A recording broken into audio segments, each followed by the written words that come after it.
So much for a good opening. This is CrawlyGeeks.com. We're doing our first episode here at the Claddagh Pub in Columbus, Polaris, Ohio. And this is my colleague. I'm Chris Lee. Mr. Chris Lee. And I'm Mike Tyson. So, Mike, this is our first ever attempt at this kind of thing. I have a problem. Already. And your glass is empty. Nice. I hear that. So the first episode of the Geeks, the Crawling Geeks. Now I have to explain it. Okay, so why is it the Crawling Geeks, man? Well, I thought because we were going to do the pub crawls. He's already claiming it's his idea. See how this all works. Okay. So no, Mike. No. The way it works is we're geeks and we like to pub crawl. So Crawling Geeks. That's true. This is lemonade, by the way, in case anyone's asking. That's right. We do not condone drinking Absolutely in any way, unless it's here with us. And it's lemonade. There's no labels on this glass. It's Coke. Pub crawls are something that people do when they go from pub to pub to pub drinking. So we're going to go from pub to pub to pub talking about technology. That's really where this is coming from. In an established, very uniform, gentleman-like. Okay, now it's going to be pretty crazy. Chaos, right? Captain Chaos. That was a great cartoon. Let's see. Absolutely. Did you see that when he was Dom DeLuise did it in what was the name of those movies? Cannonball Run. Yep. Yes. I saw it. Dun dun dun. That's you, all the way. Did you just call me Dom DeLuise? Yeah, it did. Yeah, you're right. You're definitely not Italian. I wonder how that will come out in video. I bet they're still shooting. There's a little green light still on. The little green light. It's the little leprechaun in there. It's the leprechaun light. It's the leprechaun light. Oh, it's still up on top of the back. It's lovely. That's just scary. I don't know, what were you going to talk about there, Senior Sleep? Well, I was going to talk about the deep difference between Eclipse Gamamine and Visual Studio 2010 and how Team Foundation Server interacts with both of those. You totally just winged that. Yes, I did. That's all right. Look good. Definitely look good. Prove me wrong. Actually, quite a few interesting little topics I was reading about. Besides Steve Jobs leaving Apple. Yeah, we don't care about him. He's just ahead anyway, I think. You think he really ran the company? I don't think so. I do. Really? I think he approved everything that happened there. He approved everything that's not running the company. He never worked with the right companies. That's a good point. It's in Google News. Where was it? Oh, we've resorted to Google. Oh, no, you know what's actually off the topic. What? Still technology related. The guy that the Italian inventor that proved cold fusion today. I didn't hear about this. Yeah, it's actually pretty sweet. He did a 400 watts. If you can actually come up with a link, I'll put it in the show notes. Yeah, I already have the link. It's on Slashdot actually, and it is. I thought it was going to be on Wikipedia. Yeah. That's where he gets a lot of his information. Yeah. After he writes it. This is known to be true. No, I actually took 400 watts of electricity and managed to convert it in a 1200 to, I think it was 100 ratio, which is actually pretty impressive. Because he took nickel and nickel and oxygen. Why don't you just find it and read it? I'm going to. You took 400 watts of power and nickel and water. Watts. All right. Keep that. Let's see if the little light stayed on this time. And he made gold. No, he made copper. Even better. Italian scientists demonstrate cold fusion. It's on hardware.slashdot.org. 11, let's see, the date on it's 1/24/11, which is today's date. It's Italian. Where he took 400 watts of power in the end after a dribble down, and he did nickel and hydrogen to make fuse in the reactor and make copper. But it also puts out approximately 80 degrees centigrade heat that they convert water. Anyone can do that math really quick. Go ahead and put it in the comments. It's actually 12,400 divided by 400 equals 31 degrees. He's reading it. It's right in front of me. So yeah, pretty impressive. Well, that's actually raising the temperature of water 80 degrees centigrade. But he's creating energy and water. 1,200 watts of power. Yeah, which is reduced. It's a power gain. Oh, I see. So actually doing this particular experiment produced enough energy in the experiment to produce the change in water.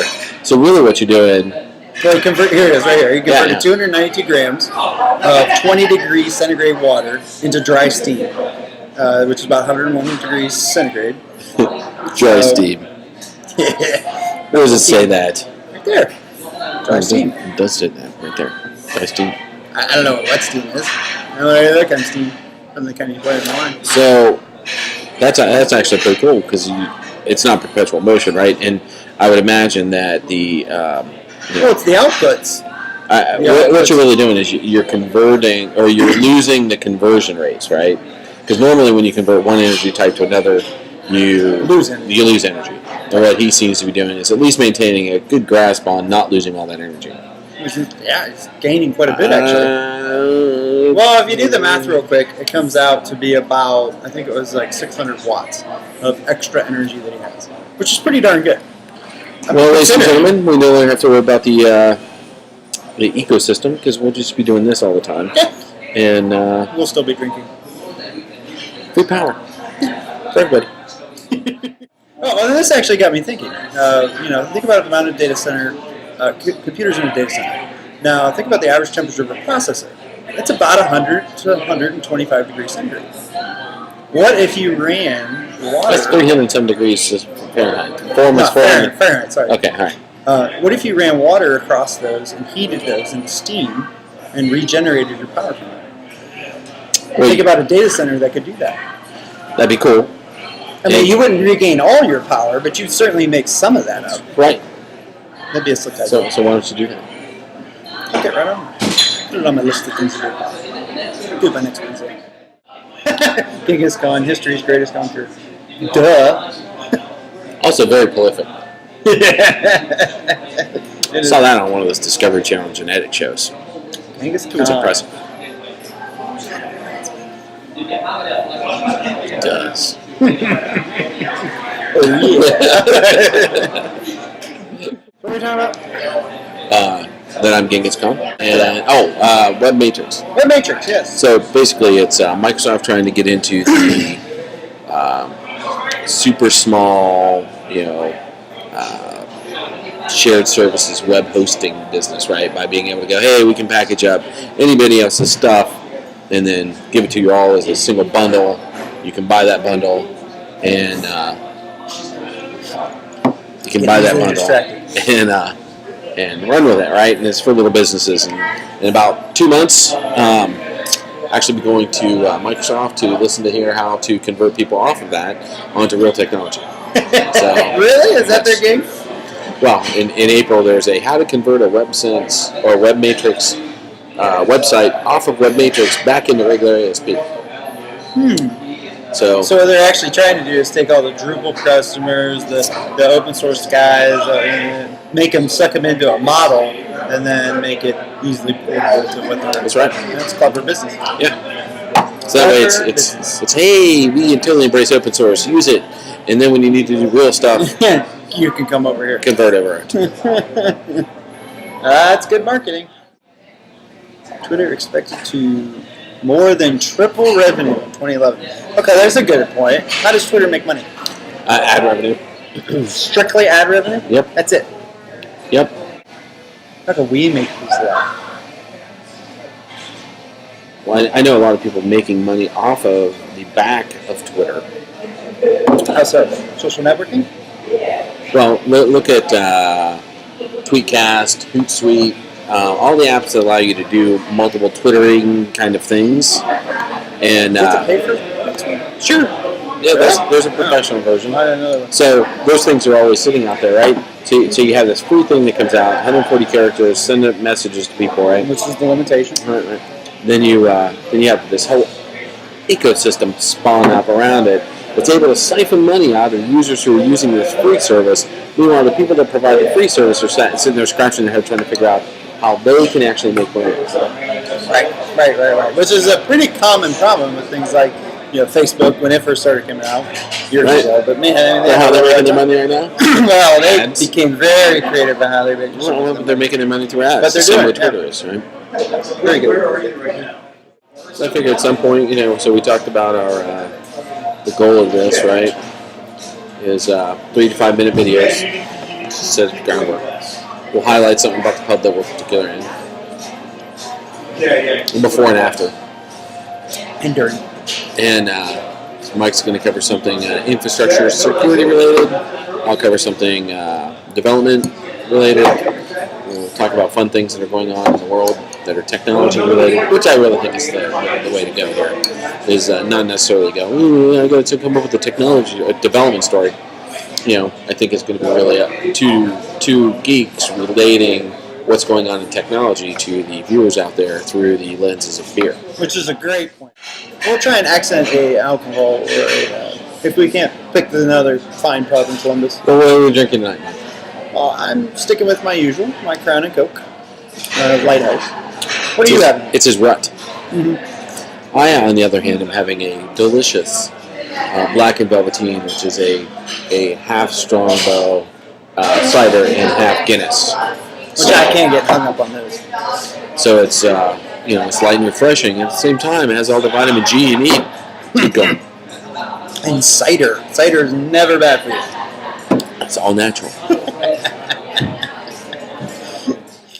Because I'd like to see, personally, Android stay on the single product, not go crazy forking off in 10 different Well, I got an email over the weekend with one of the apps we have in the App Store. Hey, you're not supporting 1.5. Which is just crazy. But actually, that's probably a good point. How many phones are still on Android 1.5? I can put this, I'll put this chart right in this video so you can actually see. I'll put this chart right in this video so you can see how many phones are still on Android and what version they're on. Because I happen to have that chart. In fact, it's on my desktop. And so I'll just put it right in there when we go do it. I want to see what it is. What is it? I mean, cumulatively, I'm pretty sure that there's, probably over half that are still below 2.0. You'd be surprised, wouldn't you? You about to be surprised? Would you be surprised? I'm not going to be surprised because I know there's a lot of phones that are still... There you go. There's your... Oh, wow. Wow, that's slim. Less than, 20%? Yeah. 15%? So, yeah, it's a small pocket left. So 1.5, 1.6 are still about even. 2.2's over 50%. Wow, that's impressive. 2.1 runs up another 30, 35%. So you're 1.6 easily well over 80% on 2.1. Yeah, absolutely. And so we rolled back to 1.6 to support that, but then I got this small group of 1.5 users going, hey, what about us? Can't support everyone. And, your 2-year contract has to be up. Go buy a real phone. Or from mobile.com.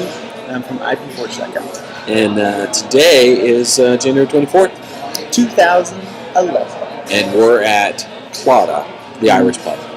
Polaris, Columbus. In Columbus. Ohio. Because we're travel soon. Because crawling's not just within the town you're in. You have to crawl other places. You can crawl next door, or you can crawl onto a plane, which will very likely happen. And so we'll see you in a couple weeks. Thank you very much. Love to hear what you have to say, by the way. So please, rant and hate mail. We love it. Down in the doobly-doo. Yes. Just totally off the wall. Don't make me come across this camera.